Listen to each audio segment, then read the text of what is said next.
Another municipal water complaint, Beaumont? Seriously? Henderson sneered, loud enough for half the diner to hear. The guy was all cheap suits and smaller ambitions. He had no clue. But I knew what he couldn't, that beneath the tired eyes of this waitress was a fire, banked but not out. My fire. See, Esther wasn't just serving coffee. She was playing a part. I needed a very particular kind of performance. Now Henderson, he just saw the uniform. What he didn't understand? Her quiet dignity? That was the key to unlocking a future she, and especially he, could never imagine. And her hidden compassion? Trust me, it was about to turn his whole world upside down. They had no idea how her quiet kindness would change everything. This isn't a fairy tale. This is a story about how a moment of kindness in a noisy New York diner caught the attention of a man who didn't just see a waitress, he saw a wasted masterpiece. It's a story of a cryptic note, a private jet ticket, and a test so demanding it could shatter her or turn her into the person she was always meant to be. The smell of stale coffee and burnt bacon grease was the perfume of Esther Beaumont's life. It clung to her hair, her cheap polyester uniform, and the weary lines around her 26-year-old eyes. She worked at the Astor Diner in Manhattan's Upper East Side, a place that, like its name, pretended to be something grander than it was. It had polished brass railings that were always smudged with fingerprints and red vinyl booths that were cracked like old leather. It was a purgatory for the city's aspiring artists, actors, and in Esther's case, forgotten scholars. Each morning she would tie her apron, the strings frayed from 1,000 shifts, and paste on a smile that rarely reached her eyes.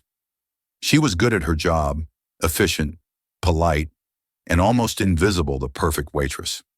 No one poring over their Wall Street Journal or complaining about the temperature of their soup would ever guess that Esther could dissect the semiotics of Renaissance art or debate French existentialist philosophy. No one knew that 4 years ago she had been a top student at the Sceaux in Paris, living a life painted in the vibrant colors of her dreams. Then came the phone call, her father's heart attack, the collapse of his small construction business, the mountain of unforeseen debt. Her dream dissolved overnight. She flew home, leaving behind the cobblestone streets of the Latin Quarter for the cracked pavement of a tiny Queens apartment she now shared with her friend Ma. Paris became a ghost, a painful whisper of a life that belonged to someone else. "Order up!" Beaumont barked Saul the cook, his voice a growly roar over the sizzle of the griddle. Esther grabbed the heavy plates, the heat warming her forearms. "Thanks, S." She moved through the cramped diner with a practiced grace, weaving between tables and busboys.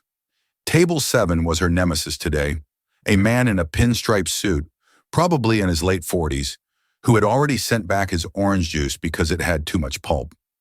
His name was Mr. Henderson, and he was trying desperately to impress his much younger date and make sure the steak is medium rare. He'd ordered earlier, snapping his fingers. Not medium, not rare. If it bleeds, I'm sending it back. If it's gray, I'm sending it back. Got it, sweetheart? Esther had just smiled. Perfectly clear, sir.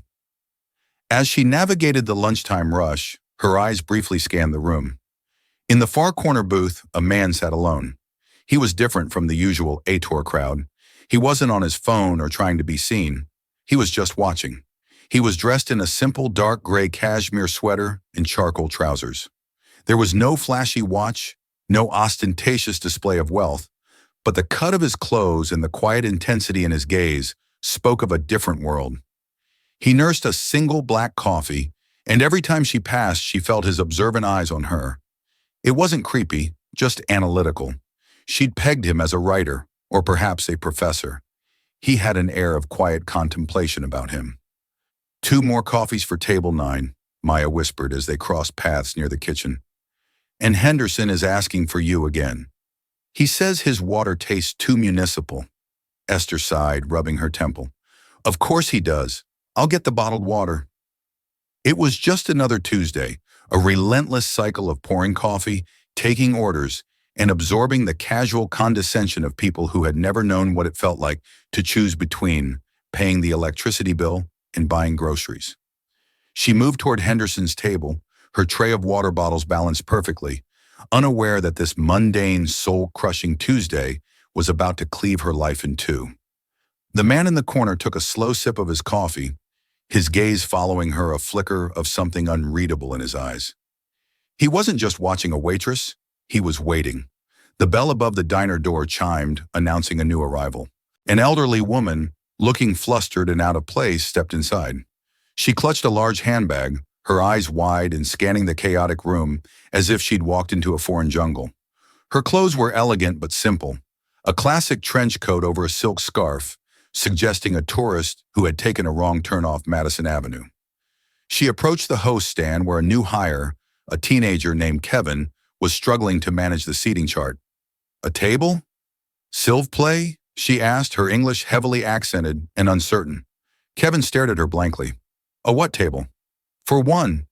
"Silv play?" she repeated, her voice trembling slightly. Yeah, hold on," Kevin mumbled, not looking up from his list. The woman waited, looking increasingly distressed.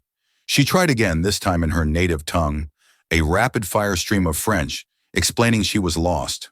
Her phone battery was dead, and she was supposed to meet her tour group at the Met, but she thought it was the Guggenheim. Kevin just shook his head.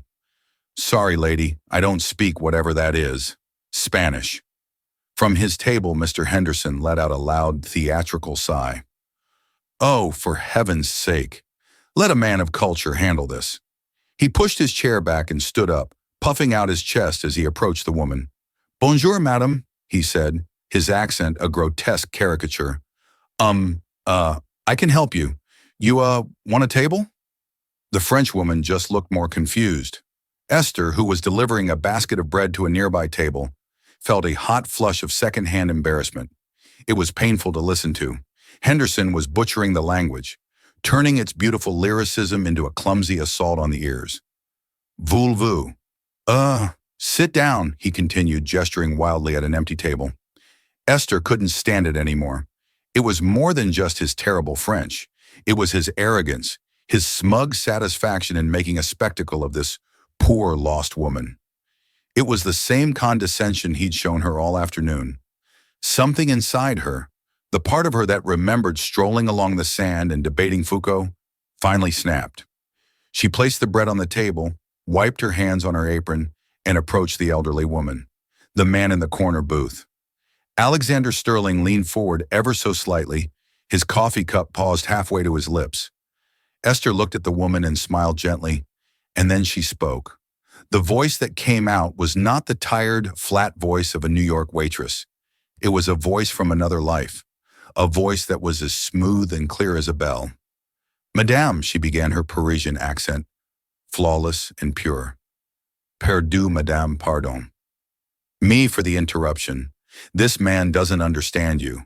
May I help you?" "You seem lost." The room seemed to fall silent around their small group. Henderson's jaw went slack. His date stared at Esther with wide, disbelieving eyes. S peeked out from the kitchen window. The French woman's face, however, lit up with profound relief. "Oh, Mondor, oui!" she exclaimed, her hand flying to her chest. She launched into her story again, but this time the words found a safe harbor. She explained her confusion about the museum's her dead phone, her worry about her tour group leaving without her. Esther listened patiently, nodding and offering reassuring words. "Madame Sange," she said soothingly. "Don't you worry, madame. Everything will be all right." She turned to Kevin. "Kevin, can you seat this lady at table 12, please, and bring her a glass of water and a menu?" Then she turned back to the woman.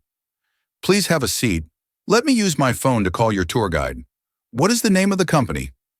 While the woman, whose name was Madame Dubois, fumbled in her purse for the tour company's brochure, Esther turned to face Mr. Henderson. His face was a mottled shade of red, a mixture of fury and humiliation. "If you'll excuse me, sir," Esther said, her voice reverting to its polite, professional tone. "I'll get you that bottled water now." She didn't wait for a reply. She walked away, leaving him standing there, utterly deflated. She retrieved her phone from her locker, made a quick call, and sorted out Madame Dubois' predicament. The tour bus was waiting for another hour. She gave the woman clear directions, written down on a napkin, to a taxi stand just a block away. Madame Dubois was ossive in her gratitude, pressing a crumpled $20 bill into Esther's hand, which Esther gently refused. "C'est la voyage. It's my pleasure, madam. Have a safe trip." As Madame Dubois left, a sense of quiet satisfaction settled over Esther. For the first time in a long time, she felt like herself again. She had forgotten what that felt like. She went to clear Henderson's table, expecting him to be gone. He was, but he'd left a paltry $1 tip on a $100 bill. She wasn't surprised. What did surprise her was that the man in the corner booth was also getting up to leave. He caught her eye as he slid on a tailored navy blue coat. He gave her a small, almost imperceptible nod, a look of profound appraisal in his eyes. He left a crisp $100 bill on his table for a $3 coffee and walked out without a word. Esther pocketed the generous tip, feeling a small thrill of victory. She thought that was the end of it, a brief, satisfying moment of rebellion in an otherwise gray existence. She had no idea it was only the beginning. The rest of the shift passed in a blur of routine. The diner emptied out the frantic energy of the lunch rush, replaced by the quiet hum of the late afternoon. Esther refilled salt shakers, wiped down sticky ketchup bottles, and tried not to think about Mr. M. Henderson's sneer or the surprising weight of the quiet man's gaze. She was just Esther, the waitress. Then the flicker of the Sorbonne student had been hold just that, a flicker. When her shift finally ended at 5:01 p.m., she felt the familiar ache in her feet and the deeper ache in her soul. She slung her worn messenger bag over her shoulder and headed for the back exit. "Hey, Beaumont!" She turned. It was S wiping his hands on his greasy apron. He was holding something, a sleek black envelope. The quiet guy, the one in the corner booth. "He came back a few minutes ago, said he forgot to give this to you. Told me to make sure you got it personally." Esther frowned, taking the envelope. It was made of heavy, expensive cardstock, unlike anything she'd ever held. There was no name on it, no address, just a simple, elegant silver seal holding it closed, the stylized wings of what looked like a falcon. "Weird, right?" S grunted. "Looked like a spy or something. Anyway, see you tomorrow." Esther murmured her thanks and slipped out into the alley. The evening air was cool against her flushed skin. Leaning against the brick wall under the dim glow of a security light, she broke the seal.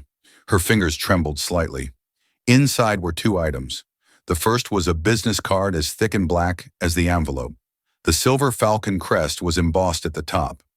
Below it, in minimalist silver lettering, were a name and a title. Alexander Sterling, CEO, Sterling Innovations. Esther's breath caught in her throat. Sterling Innovations wasn't just some tech company. It was a global titan, a behemoth in aerospace logistics and cutting-edge AI. Alexander Sterling was a legend, a reclusive genius who had built an empire from scratch. He was a billionaire many times over, famously private and rarely photographed. That was the quiet man from the diner. It seemed impossible. The second item made her heart stop altogether. It was a plane ticket, or rather a reservation confirmation for a private jet. A Gulfstream G650 scheduled to depart from Teterboro Airport in New Jersey the next day at noon. The destination, Labor Airport, Paris.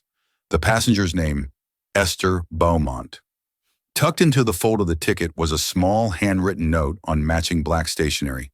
The handwriting was sharp and decisive, a bold, forward-slanting script in silver ink. "Miss Beaumont talent should never be wasted on serving mediocrity. A voice like yours belongs in Paris, not in a diner arguing over bottled water.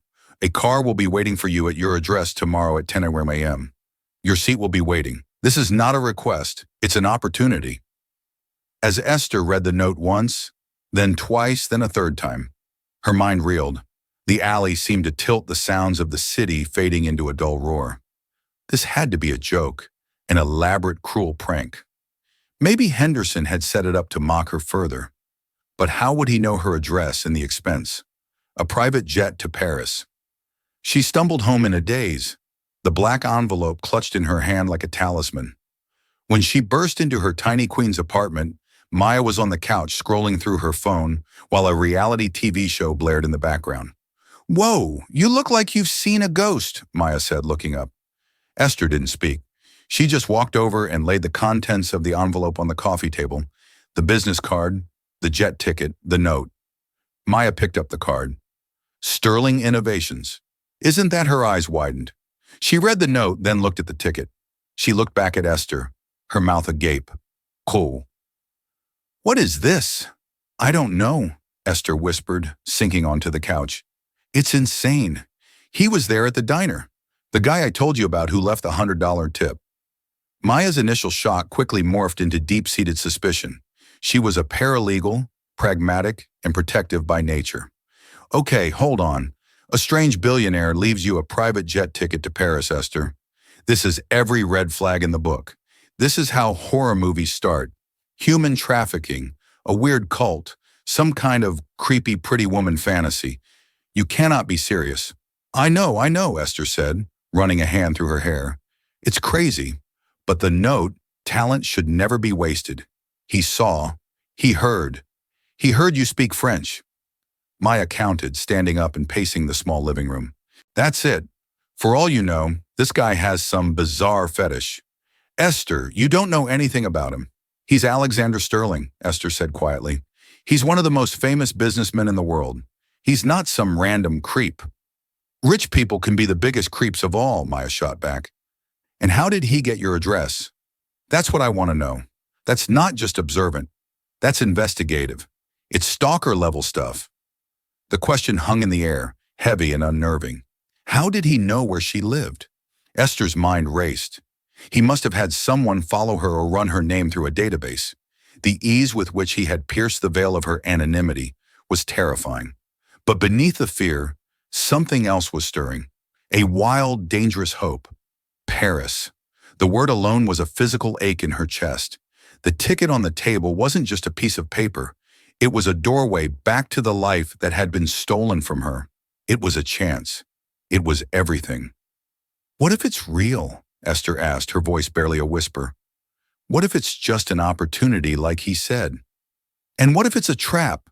Maya retorted, her arms crossed. You throw away your job, your life here on the whim of a man you met for 5 seconds? For a cryptic note.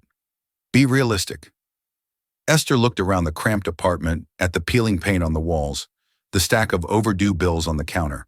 She thought of her uniform hanging by the door smelling of grease. This was her reality. It was safe, predictable, and it was slowly suffocating her. The note said, "This is not a request." It felt like a command, but also a challenge. A challenge to be more than what she had become. The fear was real. Maya's warnings were logical, but the pull of Paris, the intoxicating possibility of escape, was stronger. It was the most terrifying decision of her life. She looked at Maya, her oldest friend, her anchor in this difficult life. I think I have to go. Esther said, the words tasting strange and foreign on her tongue. I have to know. The next morning was a whirlwind of anxiety and adrenaline. Esther called the diner and quit, her voice shaking as she left a message for her manager, Mr. Davies. She imagined his annoyance, his casual dismissal of her as just another flaky waitress. The thought, which would have bothered her yesterday, felt strangely liberating today. Packing was a surreal experience. What does one pack for a clandestine trip to Paris offered by a reclusive billionaire? Her entire wardrobe consisted of worn jeans, faded t-shirts, and a single black dress she'd owned for 5 years. She stuffed them into her old scuffed suitcase, feeling foolish and hopelessly out of her depth. Maya watched her, a storm of worry on her face. I ran a background check on him, or tried to. He's a ghost. No scandals, no tabloid fodder, just business articles and philanthropy announcements. He's either a saint or very, very good at hiding things. Maybe he's just private, Esther said, trying to convince herself as much as Maya. Private people don't summon waitresses to Paris with anonymous notes, Mia shot back. I'm serious, Chloe. I've put a tracking app on your phone. Don't you dare turn it off. And I want you to check in with me every 3 hours. If I don't hear from you, I'm calling the embassy, the JARM, the CIA. I swear to God, Esther hugged her friend tightly, grateful for her fierce loyalty. I'll be careful, I promise. At precisely 1000 a.m., a black Mercedes-Benz S-Class sedan so silent it seemed to materialize out of thin air, pulled up to their apartment building. A chauffeur in a crisp black suit stepped out and opened the rear door. He didn't ask for her name. He simply nodded and said, "Miss Beaumont, we are ready when you are." The ride to Teterboro Airport was silent and smooth. Esther stared out the tinted windows at the city rushing by, feeling a profound sense of detachment, as if she were watching a movie of someone else's life. They didn't go to the main terminal, but to a private executive hangar. There, gleaming on the tarmac, was the Gulfstream G650. It was a vision of power and grace, larger and more imposing than she could have ever imagined. A flight attendant, with a warm smile, greeted her at the steps. "Welcome aboard, Miss Beaumont. Mr. Sterling has arranged everything for your comfort. May I take your bag?" The interior of the jet was a study in understated luxury. Cream leather seats, polished mahogany wood, and subtle silver accents that echoed the Falcon crest. It was more like a flying luxury apartment than an airplane. She was the only passenger. As the jet taxied down the runway, Esther's heart hammered against her ribs. This was it, the point of no return. The engines roared and the plane surged forward with incredible force, pressing her back into her plush seat. Within moments they were airborne, climbing steeply into the clouds. Below her, New York City shrank the diner. Her apartment, her old life, all of it vanishing into a haze. She was untethered, suspended between the world she knew and a future that was a complete and terrifying unknown. The flight attendant served her a lunch that was better than any meal she had ever served at the Astor Diner. Poached salmon, asparagus with hollandaise, and a glass of champagne that fizzed like liquid stars on her tongue. It all felt like a dream. She half expected to wake up to the sound of her alarm clock in her tiny queen's bedroom. But 7 hours later, the dream continued. As the jet began its descent, the lights of Paris emerged from the darkness below, a glittering carpet of gold and silver. The Eiffel Tower lit up in its nightly spectacle, pierced the sky like a diamond needle. A lump formed in Esther's throat. She was back. After 4 years of yearning, she was finally back. They landed at Labor, the private airport north of the city. There was no customs line, no baggage claim, chaos. She was escorted from the plane directly to another waiting car, another silent chauffeur. They drove through the streets of Paris, past familiar landmarks that made her heart ache with a bittersweet nostalgia. The Arc de Triomphe, the Chaise, it was all as beautiful as she remembered. The car, however, didn't stop at a hotel. It pulled up to a set of imposing wrought iron gates that opened onto a private tree-lined cobblestone drive. At the end of it stood a magnificent hotel particular, a grand private Parisian mansion in the 16th arrondissement. It was a palace of limestone and slate, its windows glowing warmly in the night. The chauffeur opened her door. "Welcome to Mr. Sterling's Parisian residence, Miss Burma." Her legs felt weak as she walked up the stone steps. The massive oak door swung open before she could touch it. Standing in the grand marble-floored foyer was Alexander Sterling. He was dressed in a simple dark sweater and trousers, just as he had been in the diner. Up close, she could see the faint lines of fatigue around his sharp, intelligent eyes. He was younger than she'd thought, perhaps in his late 30s. "Miss Beaumont," he said, his voice a calm, low baritone.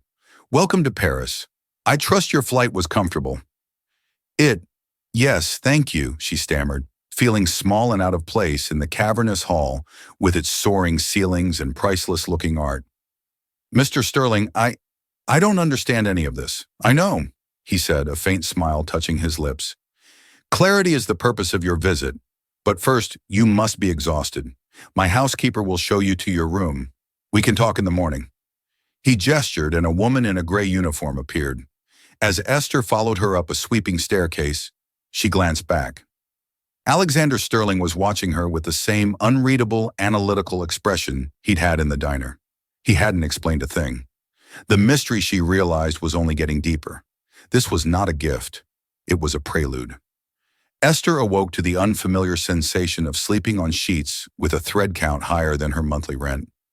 Sunlight streamed through tall French windows, illuminating a bedroom that was larger than her entire queen's apartment. It was exquisitely decorated in shades of cream and soft gray, with a small marble fireplace and a private balcony overlooking a manicured garden. A fresh kvass and a cup of coffee were already waiting for her on a small table. It was a beautiful cage, and she was still a prisoner of confusion. After dressing in her one good black dress, which now felt woefully inadequate, she made her way downstairs. She found Alexander Sterling in a vast book-lined study, reviewing documents on a sleek, transparent tablet. He looked up as she entered, gesturing for her to sit in one of the leather armchairs opposite his large desk. "Good morning," he said. "Please have a seat, Mr. Sterling." She began, her voice firmer than she expected. "I appreciate the flight and the accommodations, but I need to know why I'm here. This is abnormal. Direct." "I appreciate that," he said, setting his tablet aside and giving her his full attention. "You are here, Miss Beaumont, because I am in need of a very specific skill set. A skill set I believe you possess despite your current employment." Before he could elaborate the study, doors opened. A woman entered, her heels clicking decisively on the polished parquet floor. She was tall, impossibly chic, and radiated an aura of intimidating authority. She wore a perfectly tailored Christian Dior suit, and her dark hair was pulled back in a severe shiny. Her eyes, the same piercing gray as Alexander's, swept over Esther with a cool, dismissive glance. "Alexander, you're late for the Leffy preliminary," she said, her voice crisp and laced with an accent that was a hybrid of British boarding school and American corporate law. She stopped and looked at Esther again, a flicker of annoyance crossing her features. "Is this her?" "The waitress." Alexander's face remained impassive. "Esther Beaumont. This is my sister, Isabel Sterling. She's the Chief Operating Officer of Sterling Innovations." "Isabel, this is Miss Beaumont." Isabel offered a smile that was as sharp and cold as a shard of glass. "A pleasure, though I confess I don't quite understand the purpose of this experiment, Alexander." She turned her gaze back to Esther. "My brother has a pant for seeing potential in the most unlikely of places.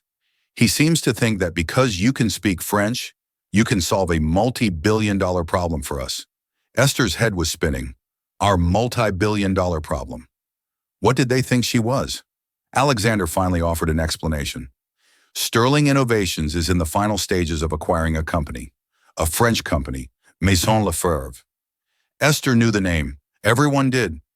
Maison Lefebvre was a legendary Parisian luxury house founded in the 18th century. They were famous for their bespoke leather goods and perfumes, a bastion of old-world craftsmanship and French heritage. "Lefebvre is family-owned," Alexander continued. "It has been for 8 generations, and the current matriarch, Geneviève Lev, is resistant to the acquisition. She is a traditionalist. She believes an American tech company like ours will destroy her family's legacy. We've sent teams of the best lawyers and negotiators in the world, and they've all failed. They don't speak her language. And I don't mean French." Isabel interjected, her tone dripping with skepticism. "They don't speak the language of the nuance of culture, of respect for tradition. Geneviève Lefebvre slammed the door on our last M&A head because he wore white sneakers to a meeting." Esther was beginning to understand. "You need a translator." "No," Alexander said, leaning forward. "We have hundreds of translators. I need more than that. I need a bridge.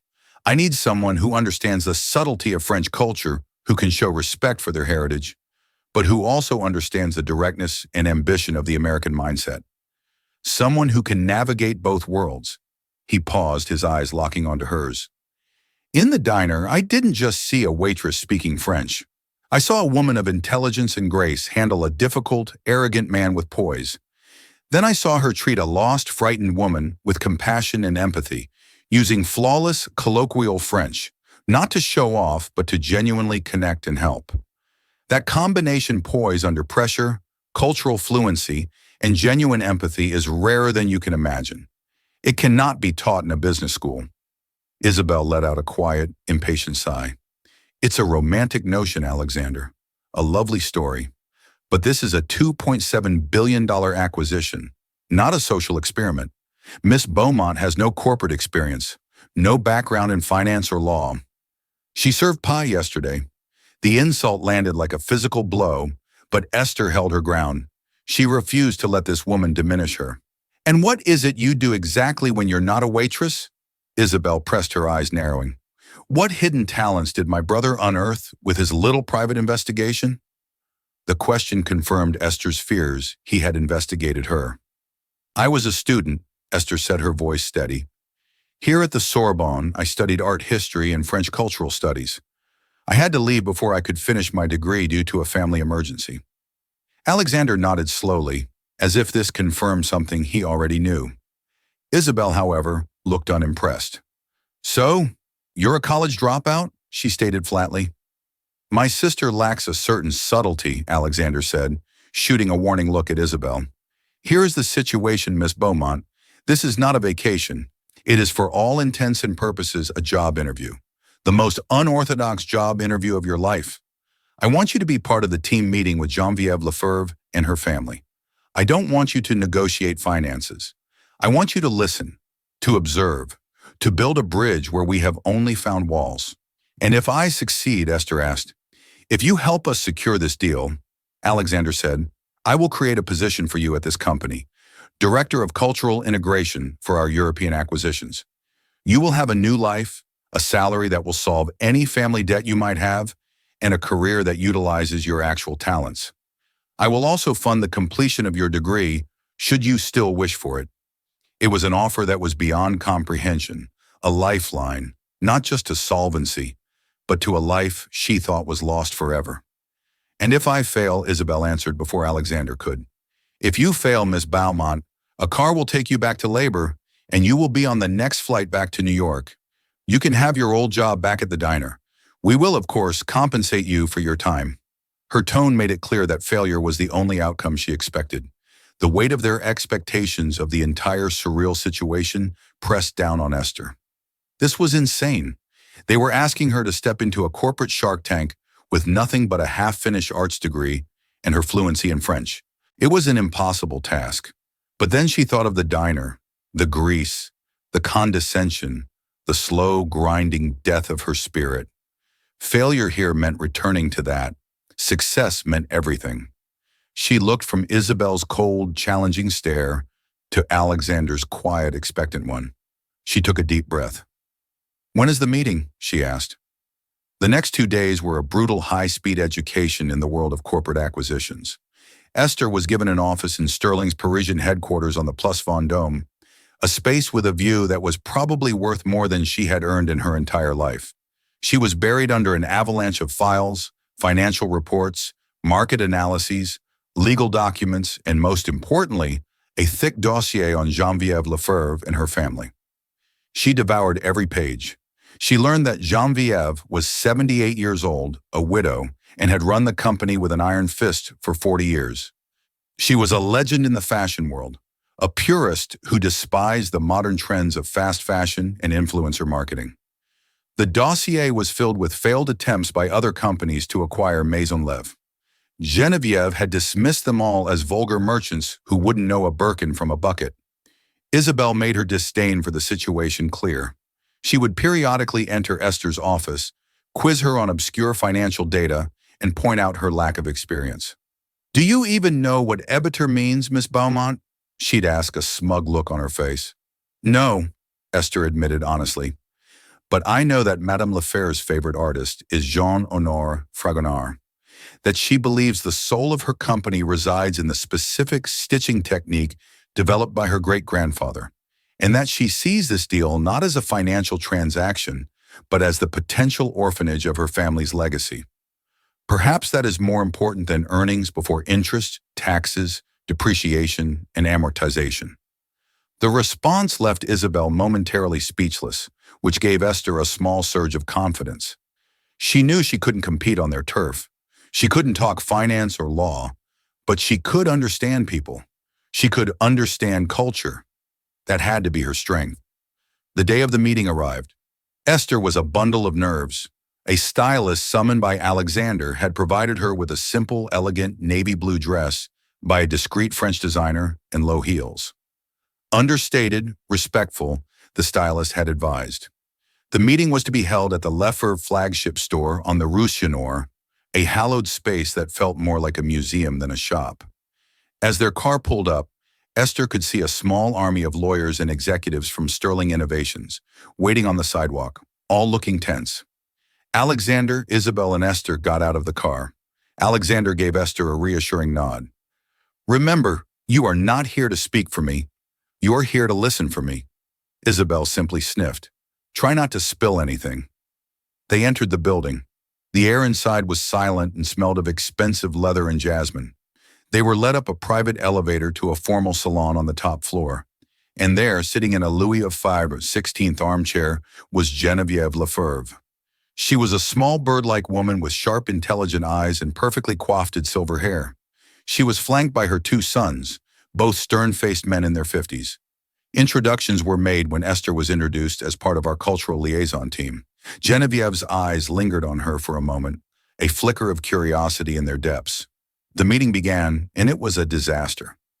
Isabel, taking the lead, launched into a slick presentation filled with charts and projections about synergy, global market expansion, and shareholder value. She spoke with a cold corporate precision that clearly grated on Madame Lefebvre. The matriarch listened, her face an unreadable mask. After 15 minutes, she held up a delicate, age-potted hand. "Enough, Mademoiselle Sterling," she said, her voice soft, but carrying immense authority. "I have heard these words before. They are empty numbers on a page. You talk of expanding my brand. You speak of it as if it is a chain of coffee shops. You do not understand what we do here." The soul? Isabel's professional smile tightened. Madame Lefebvre, with all due respect, the soul of a company does not pay its employees or fund its growth in a competitive global market. It was the wrong thing to say. A chill descended upon the room. Madame Lefebvre's son, Antoine, spoke for the first time. "My mother finds your approach aggressive, mademoiselle." The meeting devolved from there. The two sides were speaking different languages, just as Alexander had predicted. The Sterling team talked about efficiency and profit. The Lefebvre family talked about heritage and art. Esther remained silent, watching and listening. She noticed the small details. She saw how Madame Lefebvre's hand rested on a particular leather-bound book on the table beside her. She noticed the painting on the wall behind her. Not a famous masterpiece, but a beautiful, intimate portrait of a woman in 18th century dress. It had the soft, romantic style of Fragonard, the artist mentioned in the dossier. As the meeting was about to end in a complete stalemate, Esther felt a desperate urge to do something. This was her one shot. Alexander caught her eye, and she saw the question in his gaze. He gave her the slightest of nods. "Permission." "Madame Lefebvre," Esther said, her voice quiet but clear. The entire room turned to look at her. "Forgive my interruption." She stood up and walked not toward the negotiating table, but toward the painting on the wall. "This is a beautiful piece," she said, speaking in French. Her accent, so different from the formal textbook French of the translators, seemed to warm the air. "The brushwork is so delicate. It reminds me of Fragonard, but it's more intimate, less theatrical. Is it a family piece?" Geneviève Lefebvre's austere expression softened for the first time. She looked surprised and intrigued. "You have a good eye, mademoiselle. That is a portrait of my great-great-great-grandmother painted by one of Fragonard's lesser-known students. It is my most treasured possession." "She is reading," Esther observed, looking closer. It was unusual for a woman to be painted reading in that era, unless she was a great intellectual. She must have been a remarkable woman. "She was Madame Lefebvre," said a note of pride in her voice. "She is the one who convinced her husband, a simple saddle maker, to create the first handbag for Queen Marie Antoinette. She was the true founder of our house, her vision." Isabel was staring at Esther, her mouth slightly open, a look of utter disbelief on her face. The lawyers were shuffling their papers, confused by this sudden turn in conversation. Esther turned from the painting to face Madame Lefebvre. "Mr. Sterling's company is built on technology and data. It is a world of numbers. But he understands that a legacy like yours is not built on numbers. It is built on vision, the vision of a woman like her." She gestured to the portrait. "He does not want to erase that vision. He wants to give it a new voice to share it with a world she could never have dreamed of. A company without a soul is just a machine. You are the soul of Maison Lev. He is not here to buy a machine. He is here to protect a work of art." She had used the word art. She had connected the present to the past. She had shown that she saw not just a brand, but a story. Silence filled the room. Genevieve Lefebvre stared at Esther, her sharp eyes searching. Then she slowly turned her gaze to Alexander Sterling. "Your father was a builder. Was he not Mercier Sterling?" she asked. Alexander, who had remained silent, finally spoke. "He was a carpenter. He taught me that the foundation is everything." Madame Lefebvre nodded slowly. A small, genuine smile touched her lips for the first time. Perhaps we can have tea next week and you can leave your presentation," she said, gesturing to Isabel's laptop at your office. "Just you and me." And she added, her eyes finding Esther. "You will bring Mademoiselle Beaumont." The walk back to the car was surreal. The Sterling executives were buzzing with excitement, clapping Alexander on the back. For the first time in months, they had made progress. They had a second meeting. Isabel was silent, her expression a thunderous mix of shock and resentment. As they got into the car, she finally turned to Esther. "That was a lucky trick," she said, her voice low and sharp. "A parlor game with an old painting." "It wasn't a trick, Isabel," Alexander said, his voice firm. He looked at Esther, and for the first time she saw open admiration in his eyes. It was insight. She listened. "Something your team of experts failed to do. She found the foundation." Isabel said nothing more for the rest of the ride, simply staring out the window, defeated. The tea with Madame Lefebvre the following week was a resounding success. Without the lawyers and presentations, the conversation flowed easily. Esther acted as the bridge, just as Alexander had hoped. She would translate not just their words, but their intent. When Alexander spoke of platforms and digital ecosystems, Esther would rephrase it to Madame Lefebvre as creating a digital atelier where the stories of the artisans could be shared with the world. They talked for hours, not about money, but about art history and legacy. By the end of the week, the deal was signed. Maison Lev was now part of Sterling Innovations, but with contractual guarantees protecting its heritage, its French workshops, and with Genevieve Lefebvre herself appointed to a lifetime seat on the board as a brand guardian. The night the deal was finalized, Alexander hosted a small celebration at his mansion. Esther stood on the balcony of her room, the same one she had woken up in just over a week ago, looking out at the twinkling lights of Paris. She felt like a completely different person from the weary waitress who had stepped off that plane. Alexander came to stand beside her. For a few moments, they stood in comfortable silence. "I owe you a great deal, Esther," he said finally. "You gave me an opportunity," she replied. "That's more than anyone else ever has." "The offer I made is on the table," he said, turning to face her. "Director of Cultural Integration, a very generous salary, a housing allowance here in Paris, and a blank check for your education. It's yours. No interview required." This was it, the culmination of the impossible dream. A new life handed to her on a silver platter. But something had shifted in her over the past week. She had not just been acting as a bridge for him, she had been rebuilding a bridge to her own forgotten self. "Thank you," she said, her heart pounding. "It's an incredible offer, but I have a counter-proposal." Alexander raised an eyebrow, a flicker of amusement in his eyes. "I'm listening." "I don't want the job as a gift," she said, "and I don't want you to pay for my degree. I want you to invest in me, not as an employee you discovered, but as a partner you value." She took a breath, summoning all the confidence she had gained. "I want to run the Maison Lefebvre integration, not as a director of a department, but as the project lead. Give me a budget and a team, and I want a performance-based contract. If I succeed in doubling its digital presence while maintaining brand integrity in 2 years, I get a stake in the subsidiary. A small one, but a real one. And I'll pay for my own degree with the salary you give me." She was asking for responsibility, not a reward. She was asking for a chance to build something herself, not just be a well-paid accessory to his empire. Alexander Sterling stared at her, his analytical gaze replaced by one of genuine surprise, which slowly morphed into a broad, brilliant smile. It was the first time she had seen him truly smile, and it transformed his face.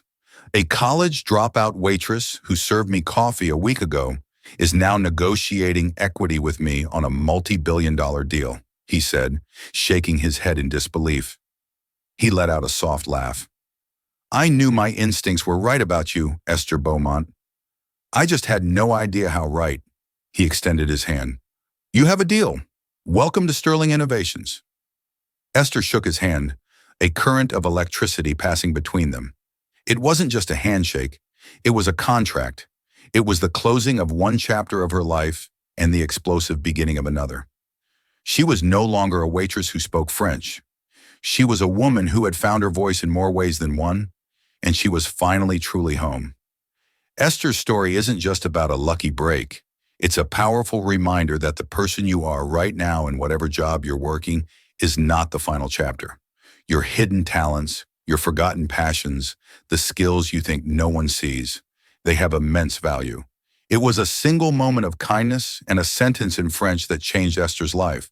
But it was her courage to step onto that jet, her intelligence to see the real problem, and her confidence to demand her true worth that secured her future.